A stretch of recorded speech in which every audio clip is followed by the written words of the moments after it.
So my name is Olivia Willis. I'm Residential Education Director, as Megan introduced. Des, Daniel, would either of you like to introduce yourselves more? Hi, Daniel Shank. I use he, him, his pronouns. I did move out of the area to no institution, but I was with the Northwest NWACUHO region earlier this year. So I'm excited to be back for this presentation. And hi, my name is Desiree Valdez Chavez, as Megan introduced, and I am an apartment community director here at Washington State. I've been in the region for a bit, so it's kind of exciting to do this again in a webinar format. So thank you all for joining us this morning.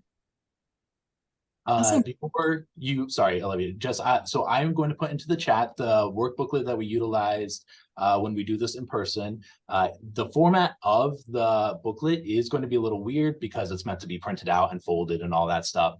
So as we kind of go along, we'll try to make sure that you have the correct pages that you should be working off of. But I'm going to go ahead and put that in the chat now.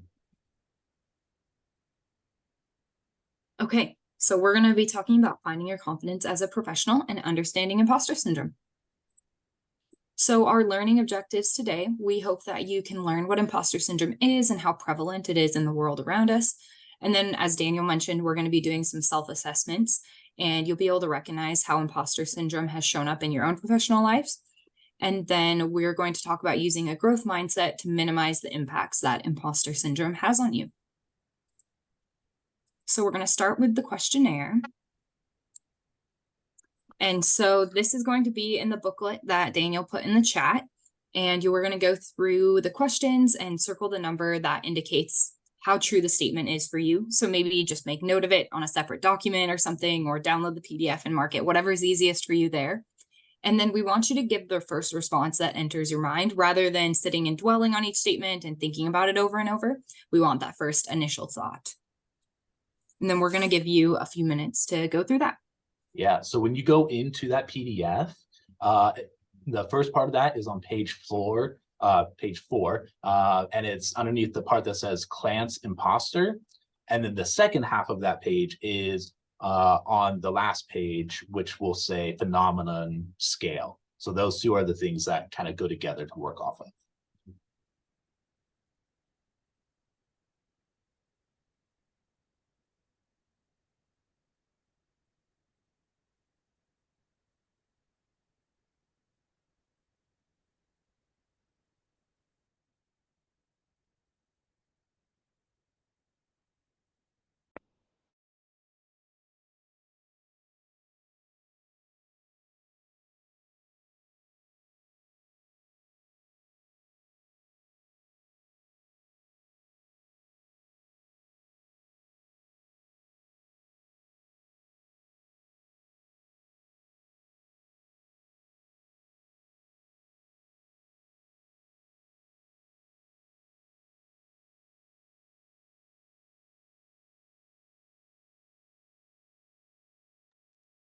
As you kind of work and if you kind of get completed, go ahead and do a thumbs up or some kind of reaction on your screen so we can kind of keep track of that.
Tiffany.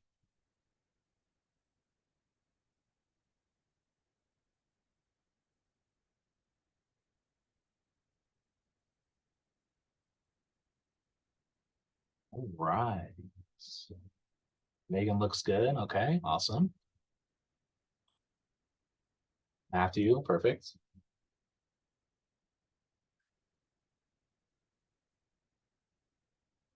Chelsea, all right.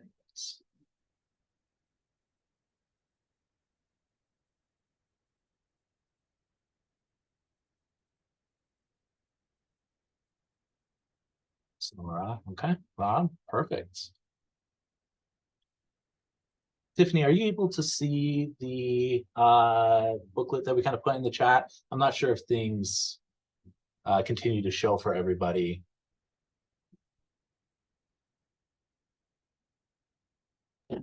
If you put it in before we joined, we won't be able to see it. Okay, all right. I'll go ahead and put that back in there for you. We transitioned to Teams over here, and so we know we don't use Zoom. So I'm remembering all the good parts of it.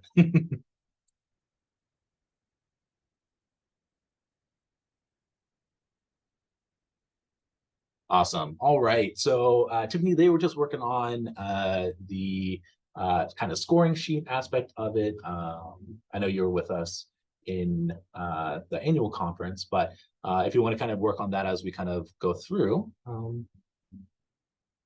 I think Desiree has the next slide.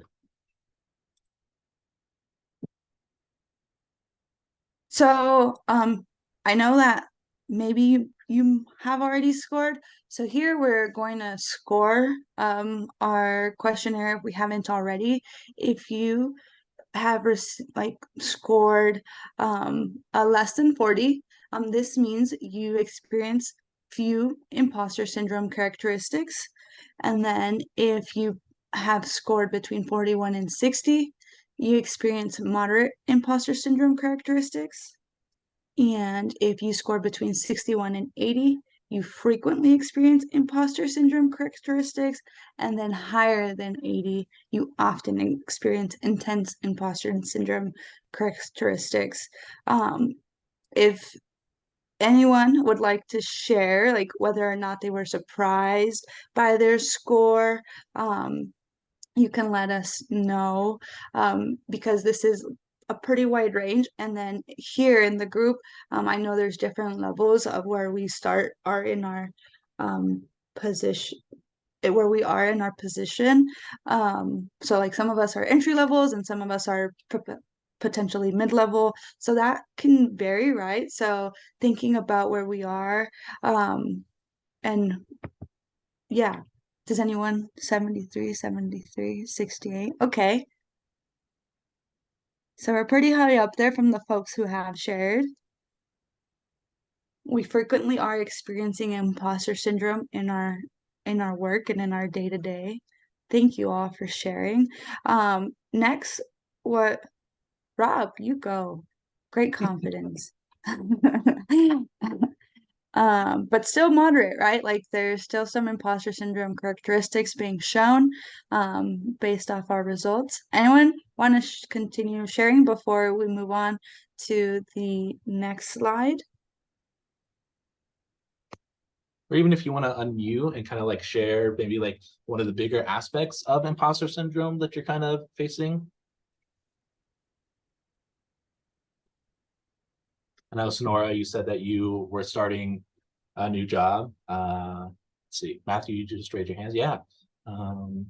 Sonora, do you want to add anything, or I can jump to Matthew? Yeah, I can add. You said Sonora, right? Sorry, my sound cut out. Okay, yeah. So I think really it's sorry, I was like reading back through the questions to see which ones were higher than others, but yeah, I now supervise the 4 people that I was in their same position only, like 5 months ago, and they're all my peers. So, or they were my peers. So, especially the feeling like I've accomplished something, or I'm gonna present something, or be recognized for it. Like those were the areas that I was just like, am I actually competent, or am I just like, have I just kind of made people like me really well and they know me? So that's kind of, yeah, that's where mine has lived. Matthew, I think you raised your hand next. You want to share your? I did. So it's just my mood right now, but I scored myself very low. And it's interesting because it really, I think, is a personal journey and kind of a chapter in your life. I've been in my position for 10 years, and I think it also like kind of helps with like that. There's kind of a quote that just has stuck in my head that Michelle Obama kind of, when she was first elevated to that level when her husband was president, and you know, that just realizing once you enter the room that you're kind of, as you know, quote unquote smart, but you have skill sets that are just as valuable there as somebody else. So the person next to you might be an expert in the field, but they're terrible socially. You know, they can't get a relationship with that person next to you. And so I think when I've entered those kind of spaces, it's like I do have a skill set that's going to allow me to progress and achieve in a way that maybe somebody else next to me isn't. And so it's an interesting, I don't know, it's just interesting. And anyways, I just wanted to bring that up as a growth thing that I've experienced over the years around this. Great, thank you. And then Rob, do you want to share? Yeah, I agree with Matthew. I think when I was filling this out, I mean, I've been at my institution for 7 years now, and it's like, what does that look like? I think if I had been at an institution or had just gotten here a couple of years ago, I think my percentage would have looked a lot different, because thankfully I've been able to kind of find my mentors within the profession and things like that, where I have that sense of community. That imposter syndrome is still very real, because Washington State, no shame towards it, but it's predominantly white, you know, and I'm a Latino man. So like there is those moments where I do feel like I'm coming into a space, and yes, my title is X, but I still look the way that I look. And I need to kind of feel like I have to try harder, because it's like, no, I earned this spot that I'm in right now. Like, so I think that's kind of where it made me think, like, if I just got here 3 years ago, my numbers would look very different. Yeah, absolutely. Identities play a big part in imposter syndrome and confidence in that. And how do you feel, like you said, how do you have to show up? How do you have to advocate for yourself and things of that nature? So that's great.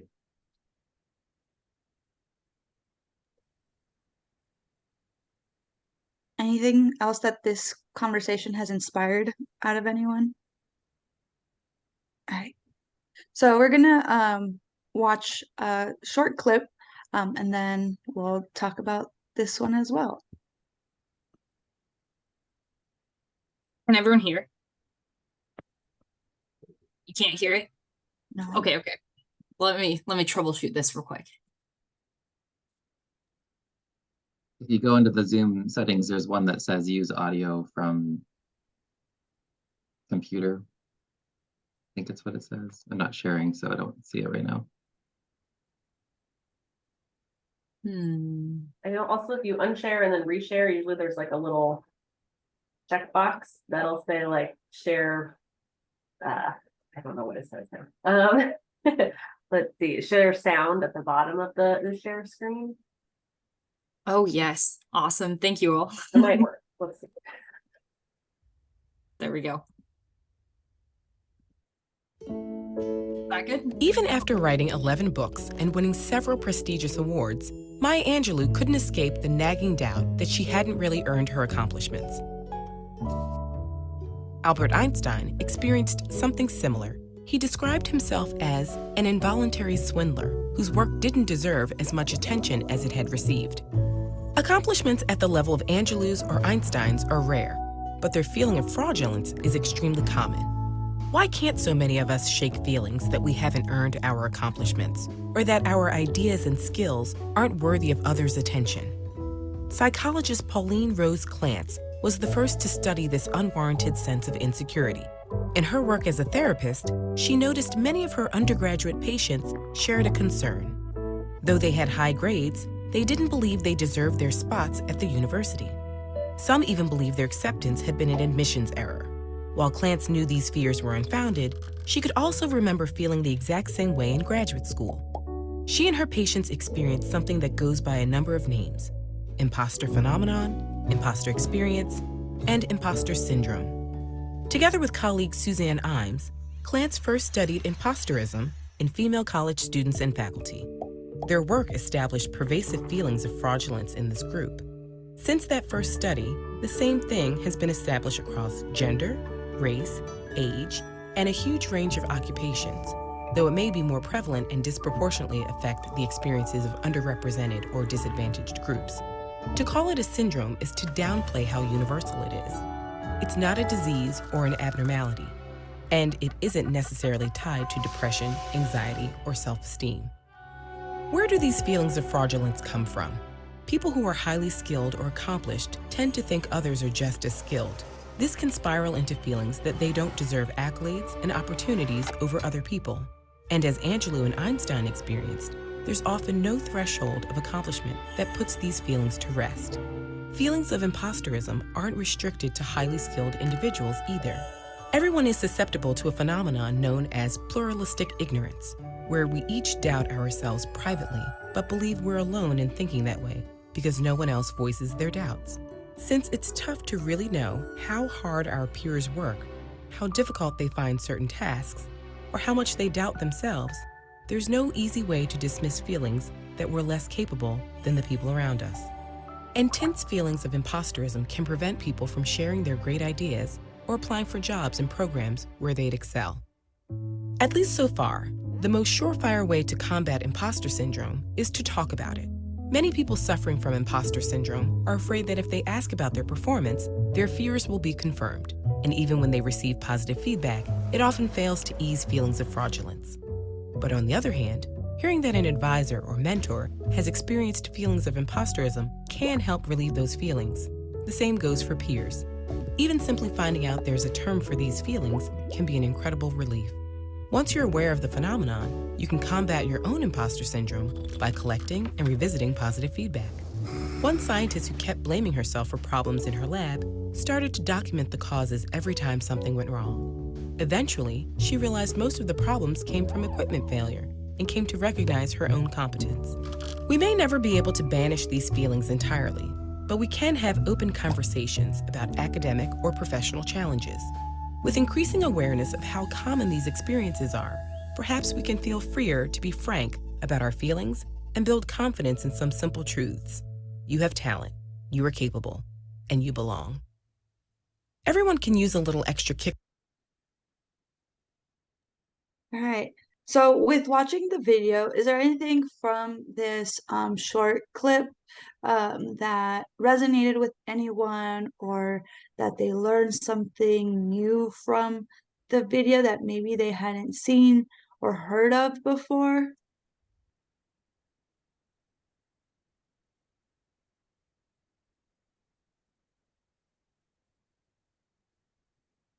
Okay. I think something that surprised me is like these very historical figures did also experience imposter syndrome, and it's like, how do we, I think, as a society, talk about these folks? Like, I feel like we kind of put them on a pedestal. I mean, we're very deserving in their own element, but I feel like we don't really talk about like that negative talk that might happen for whatever the reason is. And I think I have to tell myself, you know, like the people that I look up to, like, have bad days and probably had bad days, you know, and I need to understand that and accept that for myself, that it's okay for me to have a bad day or a bad week or a bad month. Thank you, Rob. Matthew, you said you have your hand. Yep. Yeah, so I mean, you might get to this because I haven't seen your presentation before, but it just strikes me as like kind of how are we measuring ourselves and getting to that conclusion, and how is society measuring others? And so like kind of compounding that imposter kind of syndrome. It's like, I can give you an example. So I have two children. I have a 5-year-old and an 8-year-old, and so Alaska's a new reading law, and so their schools are going into this, you know, process of evaluating the students and stuff. And so you know, they do this one test and you get a score, and based on that you can put a lot of weight on your perception of how well you can read. But the school takes it very much like, this is just one metric out of like a ton. And so this is not like they spend a lot of time trying to kind of put it in its place, that it's just you know, a devalued metric. It's not actually, you know, a totally comprehensive measurement of a person's ability to read. And so I think that's something that previously our society, or maybe currently, that we're just like performance evaluation, or these like metrics attest if you're in school. And so anyways, it just made me think about how maybe society could do a lot better, and just, yeah, devaluing these kind of metrics that we're measuring ourselves on. But Anyone else before I speak? I think one of the things of the video that hopefully you all take away before we continue is, right, like, not only did this video try to establish where and how the use of the word imposter syndrome was developed, but how potentially siloing or separating can also create that imposter syndrome. So it gives some of those methods to combat it. So like Rob, you shared like knowing that your mentors have bad days too, like people, like knowing that it's not an isolated feeling. So thinking about like the definition, but also thinking about like, okay, how can we combat this? All right, we can move forward. Back to Daniel. You're muted, Daniel. I love Zoom. Zoom's great. It's fantastic. Megan, I'm gonna put you on the spot real quick. Because I know that you were in our session in February, I believe it was. Do you happen to remember generally what score you got for your imposter syndrome questionnaire? I don't remember exactly, but I do know it was very high. Very high still. It was close to what I put in the chat, which was 73 today. Yeah. Might have been higher. I'm not sure, because that was, you know, earlier on in my time in that position. Right. But definitely very high. Yeah. I was curious about thinking like in regards to assessment and of that nature. And I knew you had just started kind of that role and things of that nature, and you've been getting involved. And so I was curious to see if you had marked a change in that. So I'll try and find my booklet. It's somewhere. Thank you for remembering. Yeah. Okay, so the video went over it pretty well, but just to kind of provide the definition so that we can kind of work off of this moving forward, is that imposter syndrome is the belief that your accomplishments or successes are a result of luck rather than a result of your competence or your abilities.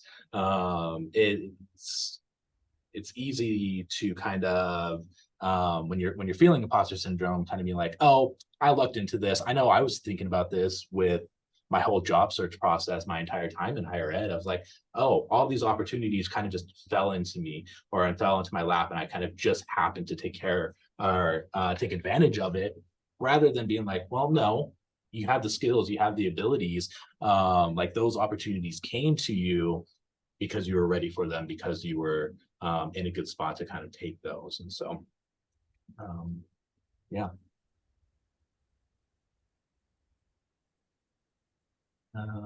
Okay, and then we are going to talk about 5 types of imposter syndrome. There's the perfectionist, the expert, the soloist, the natural genius, and the super person. So the perfectionist is someone who sets high goals and expectations for themselves, and if they fail to reach a goal, they experience major self-doubt. The expert, on the other hand, measures their competence on what and how much they know or can do.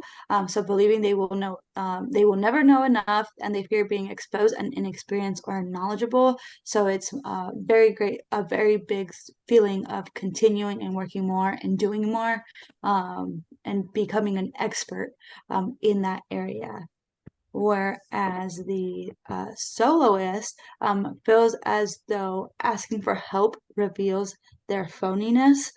So thinking about like a lot of folks feel that asking for help may represent them as weak, and this is something that is prevalent in the soloist.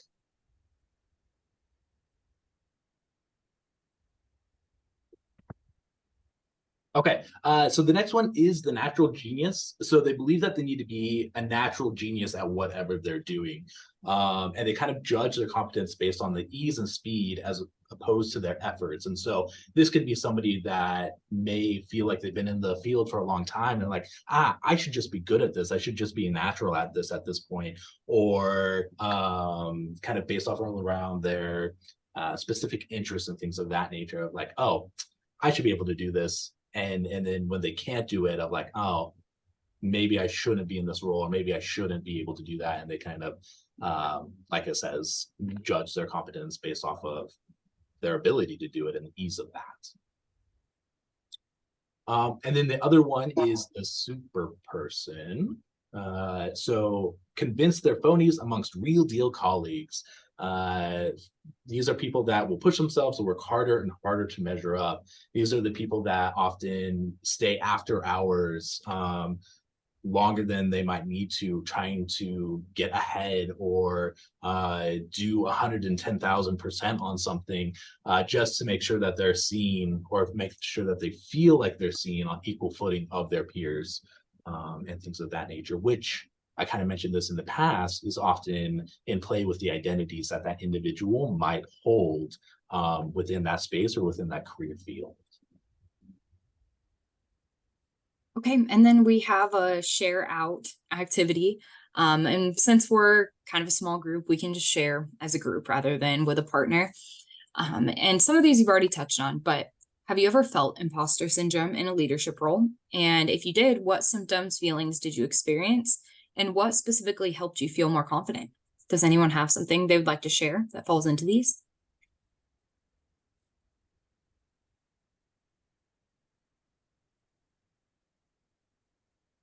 I can kind of kick us off while other people kind of formulate or brainstorm. I felt this actually within my new role here, which I think is one of the catalysts to imposter syndrome, is you're stepping into a new role. I know, Sonora, you said you were stepping into a new role and things of that nature of like, oh, am I actually ready to be at this level at a higher institution that is larger than my previous institution? And kind of, again, comparing how am I measuring up? Am I doing this? How it's supposed to be done and things of that nature. And kind of what has helped me feel more confident, which I kind of latched onto pretty quickly, is that my direct team has expressed really enjoying having me on and how I have approached it. I always ask during one-on-ones, what feedback do you have? What do you need from me and things of that nature? And they're like, they've been reassuring that, you know, I've been doing what they need me to do. They feel supported. I'm like, okay, great. At the end of the day, as long as my team feels supported, I am doing what I need to do. Anything else I can learn, I can catch up on, and things of that nature. And so that's definitely helped me feel more confident. Matthew? I was gonna say that I've definitely felt it a lot over the years. I'm not gonna give an example, but I think for me, the number one thing is just to talk about it. Like it can even be in confidence to like, if you, I repeatedly sought short-term, you know, kind of counseling or therapy or whatever, just to talk in private, where maybe you're not comfortable talking with, you know, even your partner or whatever. But if you don't have that, you should reach out, you know, through whatever community source, or if you have an employee benefit, to try to just talk. Because I find that once I say it, it's like my brain's like, well, that's actually not that big a deal, and or it can process it. So verbalizing it has been my is how I've definitely dealt with it. Yeah, that's great. Thank you. Sonora? Yeah. So I've felt it pretty recently when so before July 1st, I was in a hybrid role of being a live-in professional and being an assistant director. And so doing both of those while supervising your peers and being a peer was the weirdest moment. But we were doing some trauma-informed training, and I was in the session with like my peer group and the session with like the managers and directors. And they were like, you're really great because you can offer perspective on what people are going through. And I was like, all of you are directors who've been in your positions for like 10 years. And hello. So that was a weird moment to also share with, you know, outside facilitators, like I'm going to speak for this group of people that are like direct reports to the other room that I'm in. And that was very scary. And I tend to ramble when I get nervous. It's the theater kid in me, I think. And what started helping me feel better, I found, was I have a hard time asking for feedback and asking for people to say things. It's my own thing I'm working through, is trusting that people are being honest when they give feedback and not just saying what like they think I want to hear. But my supervisor and I have really worked hard to establish a really trusting relationship, and she'll be like, thank you for saying things. And I think just like when people have been like, thanks for saying what we were afraid to say, has been really validating. And especially as a Latina, kind of like Rob was mentioning, it is really hard to be brown in the PNW, and especially when people have seen you in a position that I was in my position for 6 years, so to now transition into this other position at the same institution where it's like, okay, now you have to pay attention to me. What does it mean to be a loud Latina, and reject the stereotypes that come with that, and then have my supervisor, who is a white woman, who has really taken on like, what does it mean to support my staff of color, like come alongside, like that's been really empowering. And now I'm feeling better about like being vocal and like expressive doesn't mean aggressive, and it doesn't mean that I'm like fiery. It just means that I am an expressive person, and that is celebrated. So that has kind of helped me in my feeling less impostery. Yes, thank you so much for sharing. Thank you. Okay, well, we can go on to our next slide. So, some of the negative impacts, we kind of went over this in defining the different types of imposter syndrome. And then Matthew talked about like talking to someone, right? So some of the negative impacts can be the anxiety or the depression that comes from this feeling, especially when you aren't able to vocalize it or share with someone, or feel like you don't have someone that you can entrust with this feeling, or like a soundboard. Overworking to avoid failure, right? So when you're talking about that super person or that super person type of imposter syndrome, you're going to continue to work, and that overworking can lead to burnout, which is one of the other negative impacts of failure. And then there's procrastination to avoid failure, right? Like that, like leaving it to the last minute, because it's not that I'm like bad at it, it's that like I didn't have enough time to finish it, or like finding that different outlet to validate the feeling. And procrastination is often a feeling of validation for some folks, or a way to even avoid the anxiety or depression that works from breaking up the work or distributing the work in different ways. And then the weaker relationships in with peers, it's because you feel that sense of like, well, they're unnatural at this position, they're super great at what they do, right? That like that comparison piece, you might often separate yourself from your peers because you feel that there is like a competitive aspect, or there's like you're not as good, or that they're better. So there's those different feelings that might come from imposter syndrome. And then because you don't have those strong relationships with your peers, you may not have the ability to share with them on how they're feeling. And you like, if you open those conversations, you might realize like they might have imposter syndrome in a different way or in a different light, because they do something slightly different than you. And it can be at all levels. Your supervisors may have it.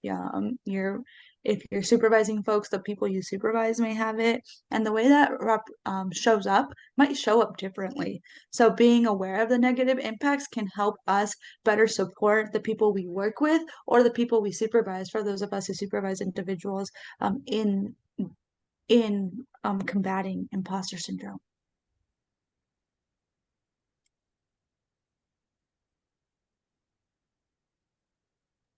All right, bear with me. This is a long one, but this kind of ties into Rob had kind of talked about before, of like the famous people that were putting on pedestals and things of that nature. So the quote is, some years ago, I was lucky enough to be invited to a gathering of great and good people, artists and scientists, writers and discoverers of things. And I felt that at any moment they would realize that I didn't qualify to be there.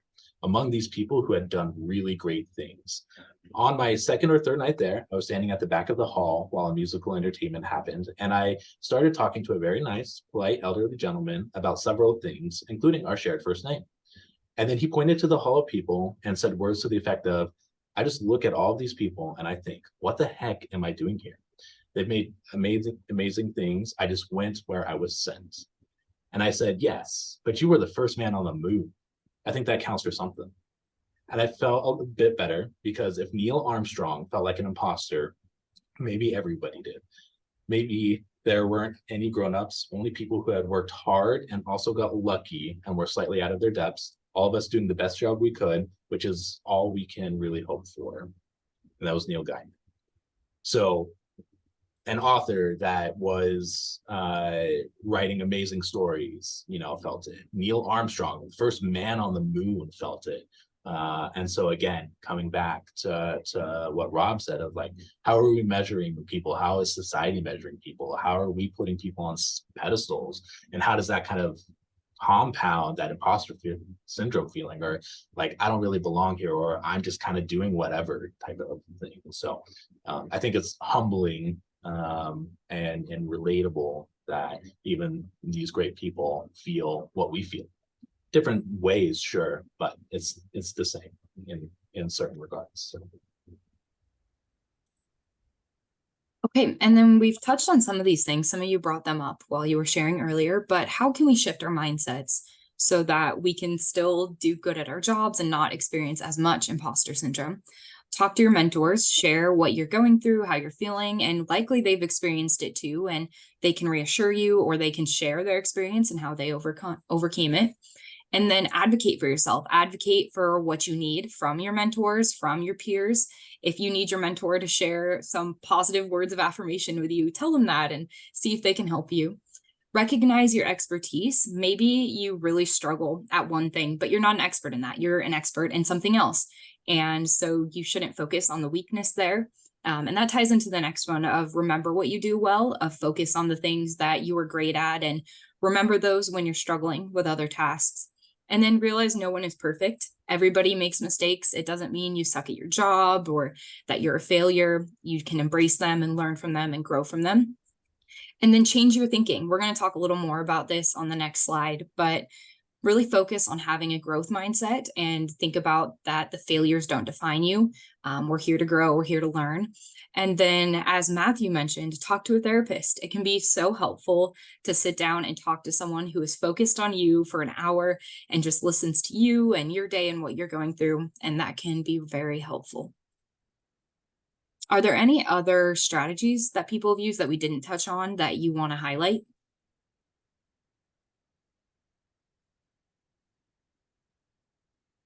Okay, awesome. So we have a couple of worksheets that are in the PDF that you have. Des and Daniel are going to talk through these. Yeah, so I don't know if this is my slide, but I just want to say, I'll look at that in a second. On the PDF, it is the second to last page. Luckily, they're both together, so that will be the worksheet that we are working off of in that PDF. And then, yes. So the first part of this is kind of replacing negative self-talk. I think a lot of us in society have kind of seen this in play of like, I can't do something, and so I am the one that is like at fault, or I am the one that has the problem that needs to be solved or worked on, et cetera, et cetera. And so some of those examples of negative self-talk can include, I can't do this, I'm going to fail. Like, how many, maybe raise of hands, how many of you have said, oh, I can't do this, or I'm going into this? Yep. Yeah. It's a common thing for sure. And so going into it of like replacing it with, I've done it before and was successful. It might have been on a smaller scale. It might have been something slightly different, but like you've probably done something very similar to that. And so kind of acknowledging that aspect of, okay, I've done it before. I was either successful at it, I was decent at it, I didn't mess up, so that's good. And kind of taking that mindset forward. This other one is, this is out of control, I can't handle it, we work in a very high-paced kind of role, a lot of us, and higher education is constantly changing, and sometimes you don't know what's coming up, and so kind of replacing that with like, I can't control everything. I can't control all the people. I can't control the events, but I can control my reaction to it. And how can I protect myself? How can I put myself in a good space to kind of step back and react to whatever is happening? A group of us RDs were able to go through the MBSR, which is the mindful-based stress reduction kind of work class that focus a lot on, okay, how am I reacting to this stimulus? How am I doing this? And kind of going back into yourself and being able to reflect on that, because then you can kind of pinpoint, oh, this is giving me anxiety, or this is why I'm feeling this way. Is this in my control, or what can I do to kind of adjust and approach it? And that kind of goes into the I'm feeling overwhelmed. Like, yes, valid. Everybody feels overwhelmed at some point, but acknowledging those feelings, seeing what's causing those, and then taking the steps to protect yourself, like I said, and kind of stepping back on that. So I believe in the workbook, there are some spaces for you to kind of create and write down some of your own. So if you have examples in there, I think maybe after this next part, which I believe is Des, we can kind of go back and get some examples from the group. Yeah, so in trying to replace our negative self-talk, we're also pairing that with having a fixed mindset versus a growth mindset. And I'm sure many of us working in student affairs have encouraged students to have a growth mindset on things. So some examples we came up with is we replace the fixed mindsets of avoiding challenges with embracing a challenge. We replace being defensive and giving up easily with being persistent despite some setbacks. We replace efforts is worthless and fruitless with efforts is the pathways to mastery. We replace ignore on negative feedback with learning from the criticism. We replace feeling threatened by the success of others with being inspired and learning from other successes. So we, again, are trying to create a growth mindset in some of these areas. So the activity that we have for you is in that booklet. I don't want to say page numbers, but they're actually right next to each other, as Daniel said.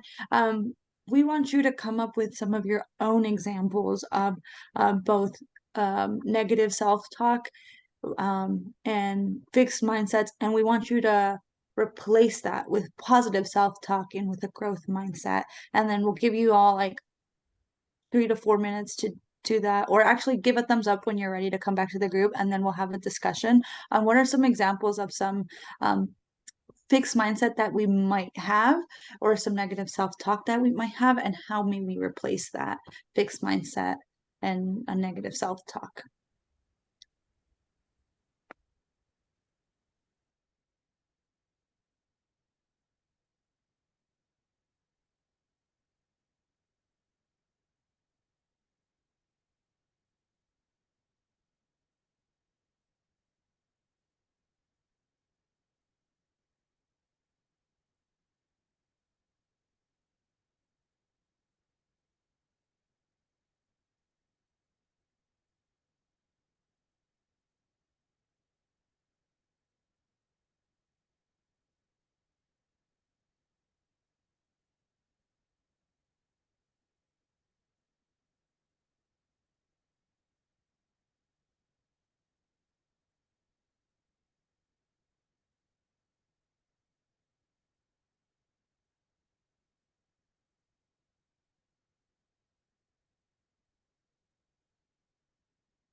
because we have 10 minutes left, is there any progress? Have folks made progress wrapping up the different fixed growth and negative to positive self-talk? Do we find it to be challenging? Matthew? So I haven't fully thought this through yet, but so I supervise other employees and seeing kind of in the context of the department. And what I think one of the fixed mindsets that I see is just like, it's not my job. And so, which whether or not that's true or not, isn't from a growth mindset. I think for me, it's like, what skill sets do I have to help this task get completed? Meaning, what things do I naturally, it's easy for me, like it's just natural for me to do. You know, going back to like, doing strength training, kind of identifying those things of how you can be part of getting that task complete or being part of the solution. It's not saying that it's your job to do it all. It's just being a piece of the puzzle to your job to being part of the solution, regardless if it's part of your quote unquote job. And so a lot of times I see tasks like stall because nobody wants to, it's just not, that mindset is not part of my job. Anyways, so makes sense? Yeah, thank you. Anyone else? I have something I can share. Kind of on the like growth mindset one. Recently, I received a negative feedback from a student, and the way I received it was like pretty hostile. And at first I was like, no, that's like, they weren't very kind with that. Like, and I kind of just was thinking of disregarding, but then I was thinking about it and I'm like, every piece of feedback we get, there's some truth in it, right? Like there's some feelings, some emotions. And so I kind of had to challenge myself to sit and like piece it apart and kind of remove their emotions and hostility from it and see what change I could actually make and what actions I could do from it. And that was kind of a big growth mindset moment for me recently. Thank you. Sonora? Yeah, something I just thought about was that I didn't realize I was stuck in my fixed mindset was like, as a woman of color, like things are inherently against me. And so like, what's the point is what that chain of thought leads to. And something that I wrote down was that like now, based on my experience and in higher ed, like I have power and privilege to move that forward, to move society forward, or even from my own lens. And I hadn't really thought about that in a while. So that was a little growth mindset for me. Awesome. Thank you for sharing. So moving forward, how do we help others? So we like much of this presentation, we've touched on some of these things already. So you can take what you were in this booklet, you can expand on this. Like this is not something that ends at the 11 o'clock mark, right? Like this is something that we want you to take forward and really use in your work whenever you feel like you're having imposter syndrome or feel like others are showing it. So you can how to help others, provide guidance and encourage them to make their experience their own, especially when you're coming into a new position. How do you make that experience yours? How, like, you don't have to emulate what the former person did. You just have to be the best at it in your own light, right? And like try your best when doing it. Share your experience. So like when you're stepping into this role, everyone was new at some point. So understanding that like when I first started, or how I first started, or like your experience when you first started was this, because your start might remind someone that like you've been through this, right? So having that commonality with somebody, reinforcing that they were hired for a reason. I'm going to say this here too, right? Like reinforcing that you all were selected for your roles for a reason.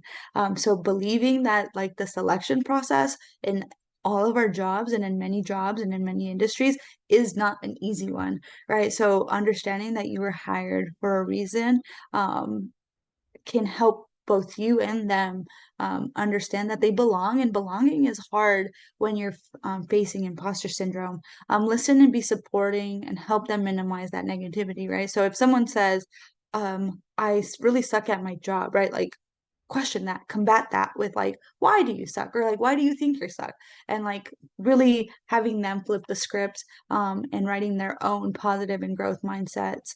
Encourage them to advocate for themselves. So like, why do you think you're not doing well, or how can we help you be better? Advocacy is great in our roles. We've mentioned being in different areas, like being at Washington State, being a Latina, being a minoritized group. What does that mean? Minoritized, underrepresented. It can really, it can make the job a bit more difficult if you feel that there's more reasons that you need to advocate for yourself, or there's more than just a single identity that you're advocating for. Um, um, the context, is someone making them feel like an imposter? Is it a comparison thing? Is someone telling them that they're not good at their job? So how do you, like Olivia's example, how do you take that feedback and use it, right? If someone is saying like, you are struggling in this area, or you're not doing so hot in this area, how do you take that and say like, well, what do I need to improve on? Giving luck all the credit, like I just got lucky to be here, right? Like I got hired on a whim, or this was an accident, this was a mistake. Like, kind of going back to that Maya Angelou quote, it's like they're gonna find me out. What does that mean? And then, as we've said, help them shift to a growth mindset, and help them understand their strengths, right? So a portion of that booklet also helps has a section for you to write your strengths. So have a strengths inventory. We don't have the time now, but if I could give you homework, I would, and this would be it. Go home, look back, write some strengths you have, some ways that you can work with what you're really good at. Maybe you're really good at like writing, or sometimes like constructing emails feels like the hardest part of my job, because I hate writing emails. I'd rather tell you in person, right? Like it could be something as simple as that. It could be a really big project you're working on. What about your strengths made you a perfect person for this project? And not like made you an imposter for this project. Like, answer that question. What made you a perfect person for your role? What made you amazed? Like, why did you get selected? What do you bring? What areas? Is it like your empathy, like that helps you connect to the students or the employees you work with? Like, what is it? Like, there is something, and I am asking you to find 5, right? Like, find 5 things that put you in this position, and put you in a position that you're good at, because you're highly qualified to be here. I just want you to see that. Sadly, we don't have the time to share, because we only have 2 minutes, or maybe one share, maybe one, I don't know. If anyone wants to share, like, this is the one strength I discovered and it really helps me, I would love to end with that. Anyone? No one? Anyone? Yes, Someone. I guess focusing on competencies versus skill sets. Yeah. Awesome. All right. So these are some of our references, and then that was us when we gave before we gave the presentation at Northwest ACUHO in Canada. Feel free to connect with us if there is anyone that you want to, like, I feel like an imposter. I'm gonna volunteer myself. Like, feel free to like write down my email, let me know what's going on. I will ask you, like, I will ask those questions. Why do you feel this way? Like, why? Like, and I will challenge your frame of mind in this environment, because feeling like an imposter, or having imposter syndrome in this role is not unique. And I want to highlight the scores that we had earlier, right? Like, a lot of folks were scoring above like 60, 70. I don't think anyone got an 80, but a perfect score in this is probably a good, like, not having a perfect score in this is probably a good thing. So, but highlighting, right? Like, we all scored moderate to really high. So thinking about that and thinking, like, even like in this small group, like, we're not alone. So if you want to contact us, please do. Again, I volunteer myself, if you would like to. And I think that's all the time we have at 11 a.m. Or 1 p.m. Oh, sorry. Yes. Sorry. It's, making yeah, presenters, is there any last piece of information you want to give us? Otherwise, we'll start wrapping up. Yeah, if you have any feedback based off of this, we're open to that. You're welcome to reach out to any of us or reach out to Megan or anybody, regarding that, because we always want to improve and do better. But otherwise, thank you so much. From that growth mindset, I take all the feedback. Yeah, well, thank you everyone for joining us, and thank you, Daniel, Olivia, and Desiree for providing this presentation. As I said, I know you did it before, so some people might have seen it already, but I think this is an important topic. I know I experienced it, so thank you so much for your time today. And this has been recorded, so we'll eventually end up on the YouTube channel. So thank you everyone. Have a wonderful rest of your day. Thank you.